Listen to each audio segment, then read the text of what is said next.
Muito bem, estamos de volta com Boa Noite Rio Branco, na sua TV Rio Branco, canal 8 SBT. Mais uma vez, obrigado pela sua audiência. Aqui nós temos o apoio do Supermercado Araújo. Tem sempre uma loja do Araújo pertinho de você. Tem Araújo no centro, tem Araújo no Tangará, na Isola Parente, na Baixada da Sobral, no 2º Distrito. Tem Araújo também no bairro Placas. Tem sempre uma loja pertinho para você fazer economia. Se você quiser comprar ainda mais barato, vá ao Araújo Mix. O próprio nome diz, é uma mistura de atacado e varejo e atacado em um só lugar. Lá você vai comprar ainda mais barato, pode comprar a quantidade que você quiser. Pode comprar também em qualquer uma das lojas e pagar com o cartão Araújo. Lógico, né? Você tem também a preferência de pagar com o cartão que você achar melhor para você. Claro que com o cartão Araújo você vai ter mais vantagens, dependendo da data da compra, tem mais dias para pagar, concorre a todos os dias ao sorteio de R$300, são R$9.000 em prêmio todos os meses entre os clientes que têm o cartão Araújo. Então, seja você também um cliente fidelizado do Araújo, tendo em mão o seu cartão de desconto, o cartão Araújo, ok? Eu tenho o prazer de conversar agora com essas belas mulheres aqui. A pauta agora é preconceito. Até quando a gente vai ter que falar sobre isso, hein? Até quando? Eu recebo de lá para cá, vamos escalar o time, a Dilaine Maria, seja bem-vinda. Obrigada pela oportunidade. A senhora aqui representa a... Eu represento o Conselho Estadual dos Direitos da Pessoa com Deficiência, CONEDIAC. Isso. Recebo também Ana Lúcia Cunha, seja bem-vinda. Obrigada. Representando também qual entidade? Boa noite, aqui eu represento o Morran. O Morran. Também sou conselheira do CONED. Legal. A terceira entrevistada, a professora Cecília Lima, presidente da APAI Acre. Boa noite, obrigada mais uma vez pela oportunidade, né, da gente falar sobre essas pessoas. E ali nos auxiliando aí com as Libras, né, professora de Libras, Jamile dos Santos, seja bem-vinda também, boa noite. Ela vai dizer boa noite aí em Libras, é uma outra linguagem, né? Muito bem. Professora Cecília, vamos conversar então dali da direita para a esquerda, da esquerda para a direita. Como é que a APAI e as outras instituições ligadas à pessoa com deficiência reagiram diante das declarações preconceituosas de um delegado de polícia? A gente fica muito indignada com essas atitudes, embora não seja uma coisa rara. O preconceito, em pleno século XXI, ele ainda existe, ele ainda está assim muito na cabeça das pessoas, né? Então, o que a gente imagina é que esse delegado, ele externou, né, através do que a gente percebe até de uma brincadeira, aquilo que muitas pessoas ainda pensam, né? Então, infelizmente, nós não conseguimos mudar atitudes, porque existem políticas de inclusão, existem políticas de maior respeito às pessoas com deficiência, mas as coisas estão na cabeça das pessoas, estão nas atitudes das pessoas. Isso não é raro a gente encontrar. A gente encontra entre autoridades, a gente encontra entre as próprias famílias, né? A gente encontra, infelizmente, até em funcionários que às vezes trabalham com a gente. E a gente percebe, às vezes, quando nós estamos fazendo aquele momento do ensalamento do aluno, onde tem professores, não, esse eu não quero porque ele me dá mais trabalho, aquele eu não quero, entendeu? Então, o que tem que mudar são atitudes, né? Eu acho que esse delegado, ele mostrou aí o que está por debaixo do pensamento ainda de muitas pessoas. Então, nós hoje, como representantes das instituições que defendem os direitos das pessoas com deficiência, não podemos admitir que isso se torne uma atitude pública. O mais grave, né, conselheira Ana Lúcia, é que partiu de uma autoridade e foi publicamente, não foi em uma salinha, não foi em um evento, foi em rede social. Infelizmente. Ou rede antissocial também. Infelizmente, mas que sirva de lição tanto para essa pessoa que falou e também a que gravou, né? Ali era um grupo de pessoas, não é ocupada apenas a pessoa que externalizou o pensamento, mas você nota pela gravação o deboche que estava se fazendo ali. Então era um conjunto de atitudes inacessível. E isso nos entristece porque são agentes públicos que teria que ter toda uma educação de inclusão, né? E isso, mas que sirva de lição também, que a gente não diga assim apenas vamos puni-lo, né? Vamos estipá-lo da sociedade, fazer dele um exemplo, mas que sirva de lição para que nós possamos começar a trabalhar educacionalmente dentro das nossas entidades.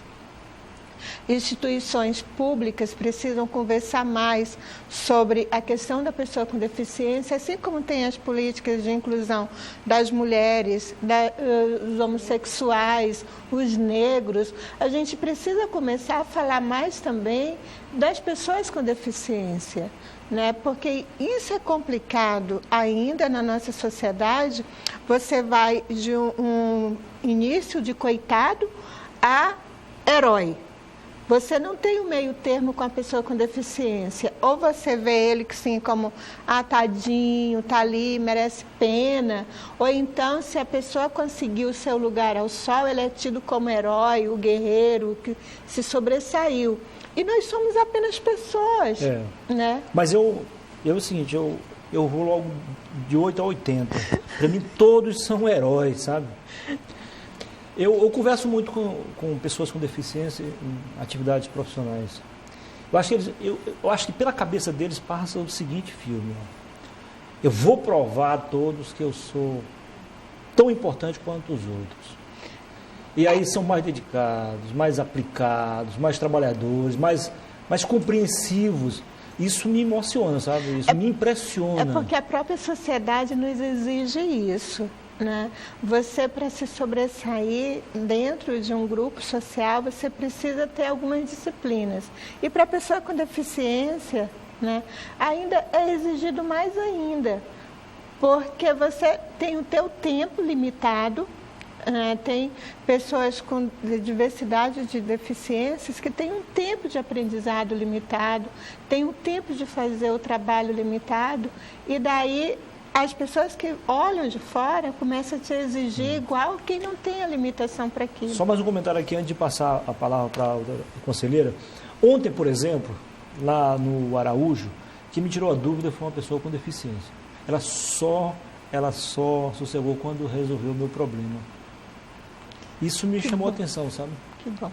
Como que ela atendeu. Isso também é da pessoa, né? Querer provar, querer mostrar para o mundo que ela existe. Porque às vezes nós vivemos num mundo de invisibilidades, né? À margem de uma sociedade. E daí essa maneira, essa dedicação, a atitude acessível. A acessibilidade passa também por atitudes. Que bom. Conselheira Dilaine Maria, como eu falei no início da entrevista, é até certo ponto lamentável a gente ainda ter que perder tempo debatendo esse tipo de coisa, né? Até quando isso vai? É como nós havíamos comentado. Afinal de contas, a nossa luta está sendo em vão? Não. Foi uma sementinha plantada e que ela precisa ser regada todos os dias, né? A questão do preconceito é algo cultural que transcende, né? São informações e posturas que são passadas de pais para filhos. Nós conseguimos perceber isso. Temos que combater essa cultura. Nós conseguimos perceber isso nitidamente. Temos que combater o preconceito, não apenas o preconceituoso, né? Exatamente. Então, com qual estratégia que nós vamos conseguir avançar nesse sentido? É como a Ana fala, é educacional. Tem que partir da mais tenra idade. As nossas crianças hoje, que nós havíamos comentado, elas estão tendo o ensino da Libras nas escolas, não é isso? E com acesso a Libras, elas não têm somente acesso a uma língua diferente, né? Mas elas têm acesso também a conhecer aquela pessoa usuária da Libras, os seus aspectos pessoais a partir da sua necessidade específica, que é a deficiência auditiva. Então, não só Libras deva partir da mais tenra idade, educação infantil, ensino fundamental, mas também um conhecimento em relação àquelas pessoas com deficiência, porque elas são pessoas cidadãs, com direitos e deveres, né? E o ato que está sendo debatido aqui, o preconceito, especificamente a postura do delegado, né? Ele feriu a dignidade humana, seja ela com deficiência ou sem deficiência. Dignidade humana ela é para ser respeitada, é para ser assegurada. E ele, como agente público, que ele retrata outros personagens, né? É para assegurar, é para divulgar a questão dos direitos legais, Ele tem o dever e a obrigação de, como agente público, como delegado, como agente público, lutar justamente contra isso. Exatamente. Eu acredito que ele fez por uma gozação, não foi por maldade, não foi por perversidade. Agora, não deixa de ser grave. Sim, muito grave. Não deixa de ser grave. Acredito que ele já pediu perdão mesmo, foi perdoado, mas ele ainda continua sendo condenado pelo tribunal da própria consciência. Exatamente. E esse é o pior de todos, é o mais justo. Então, nesse sentido, qual é o nosso foco? É conquistar. Nós vamos procurar conquistar esse cidadão. Né? A ser mais um a combater a mais o um, eu estava comentando ali fora, quem sabe ele será uma das pessoas, né? Como referência, palestrando, falando sobre as pessoas com síndrome de Down, gostei, boa ideia, falando sobre as pessoas com deficiência, porque nós não queremos afastar ninguém na sociedade. Eu vou convidar depois o delegado assim numa boa, né? Legal para a gente vir aqui. Será um prazer. Né? Sim. Eu acho que todos nós temos direito de errar.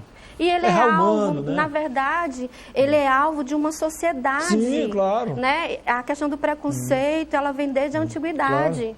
Então, é algo antropológico, como a minha colega estava falando, a sociedade influencia. Então, quer queira, quer não, ele foi influenciado lá fora. E aqui ele externalizou. Né? Em sociedade ele externalizou. É o meio influencia, exatamente. Agora que pelo padrão, pelo nível acadêmico, pela profissão o status que ele tem hoje, não era nunca para ele ter tido esse tipo de postura. Claro. Mas assim, aconteceu. Só pegando a carona sua, eu sou muito otimista e tenho certeza que o delegado vai servir como uma referência nossa aqui no Se Deus quiser, o que nós queremos. Porque, Fábio Peviani é um bom delegado de polícia, mas todos nós estamos sujeitos ao Flávio Henrique, né? Exatamente. Professora Cecília, e a PAI? Bom, a PAI resiste? A PAI continua firme e forte? A gente continua, né, nessa luta, na defesa das pessoas com deficiência, né? A gente percebe, assim, muitos avanços na sociedade, onde pessoas com deficiência não chegavam nem ao mercado de trabalho. Hoje elas estão aí trabalhando. Você mesmo deu um testemunho de que foi atendido muito bem por uma pessoa com deficiência. E é esse o nosso papel, né? Enquanto instituição, é esse o nosso papel de oferecer à sociedade alternativas para que essas pessoas possam desenvolver as suas potencialidades, né? Mudar as atitudes em relação às pessoas com deficiência, tirar esse preconceito realmente que existe. E uma coisa que eu acho assim, que a inclusão ela está fazendo muito bem, exatamente começar esse processo na infância. Com certeza. Dentro da própria escola. Porque a criança ela é muito receptiva, né? Claro. E ela aceita muito melhor. Eu tenho exemplos, por exemplo, na minha casa, das minhas filhas foram criadas dentro da PAI. E às vezes, quando eu me surpreendia com alguma atitude positiva de um aluno nosso, ela dizia: mãe, eu fico admirada de você que está tanto tempo ali. Isso ele consegue, ele avança, né? Então, é esse o nosso papel.